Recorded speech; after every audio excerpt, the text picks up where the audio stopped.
Vous savez, madame, il y a des jours où je n'ai plus envie d'avoir des patients autistes Asperger. Vous pouvez être tellement dur, tellement méprisant, tellement impoli, que vraiment il y a des jours où j'ai envie de lâcher prise. Et plusieurs de mes confrères ne veulent plus traiter avec des autistes Asperger. Quand la psychiatre qui me suit m'a dit ça, je me suis dit que j'allais faire une série de vidéos sur la politesse.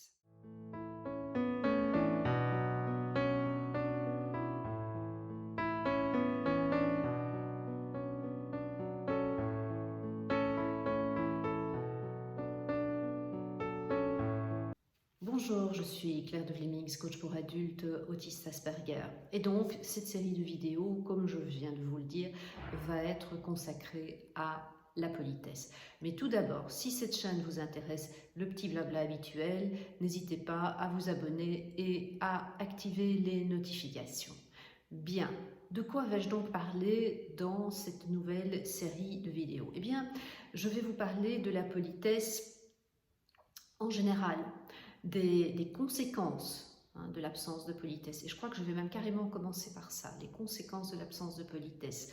Les avantages de la politesse au niveau émotionnel, au niveau de la vie quotidienne, les avantages de la politesse quand on est au téléphone, qu'est-ce que c'est que la politesse quand on est au téléphone, qu'est-ce que c'est que la politesse sur les réseaux sociaux, et finalement, parce que je sais très bien que pour quelles raisons les autistes Asperger ne sont pas toujours considérés comme étant polis, je vais vous parler du lien entre politesse, sociabilisation et trauma.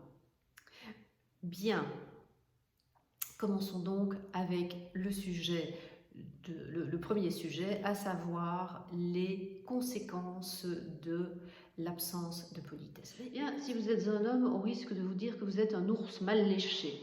J'ai toujours trouvé cette expression particulièrement drôle, humoristique. Je vois un ours qui se lèche, évidemment. Si vous êtes une femme, les qualificatifs risquent d'être un peu plus péjoratifs. On va vous traiter de pétasse, de connasse, et j'en passe d'autres. Les conséquences, elles vont également être au niveau émotionnel, ça je vais en reparler, au niveau social, je vais en parler aussi.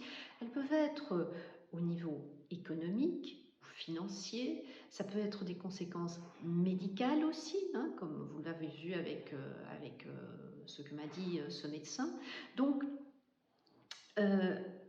les conséquences, elles peuvent être vastes si vous n'êtes pas à même d'interagir de manière suffisamment fluide avec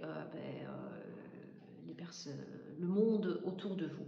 Alors, je voulais parler des conséquences au niveau social et des conséquences au niveau émotionnel. Au niveau social, mais ça veut dire que vos relations sociales ne vont pas être fluides, elles vont être extrêmement compliquées. Et ça va avoir des conséquences au niveau émotionnel parce que nous sommes des animaux sociaux. Nous sommes des mammifères. Donc, nous avons besoin de nous sentir inclus, nous avons besoin de nous sentir partie d'un groupe. Et même en tant qu'autistes, nous avons ce besoin. Alors, ce besoin est peut-être un peu moins fort que chez des personnes extrêmement extraverties et qui sont extrêmement sociables, mais ce besoin, il existe quand même. Nous avons besoin d'avoir des relations qui font du sens pour nous. Et donc, mais si nous n'avons pas cela, si nous n'avons pas ce besoin émotionnel qui est reconnu de notre part pour être reconnu par l'autre, eh bien, les choses vont nous mettre dans des états d'anxiété, dans des états de dépression, et je reviendrai là-dessus dans la toute dernière vidéo.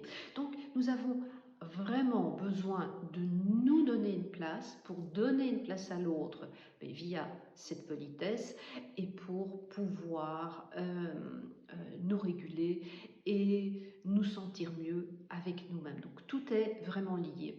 Et évidemment, être poli, c'est comme danser le tango. Si je suis poli avec quelqu'un, l'autre va avoir peut-être plus tendance à être poli avec moi. Par contre, si je suis impoli avec quelqu'un, là, c'est clair. L'autre, il va pas avoir tendance à vouloir être poli avec moi. Voilà, ceci termine cette première vidéo. Je vous souhaite une belle journée, une belle soirée, et puis je vous retrouve pour la prochaine vidéo. À bientôt.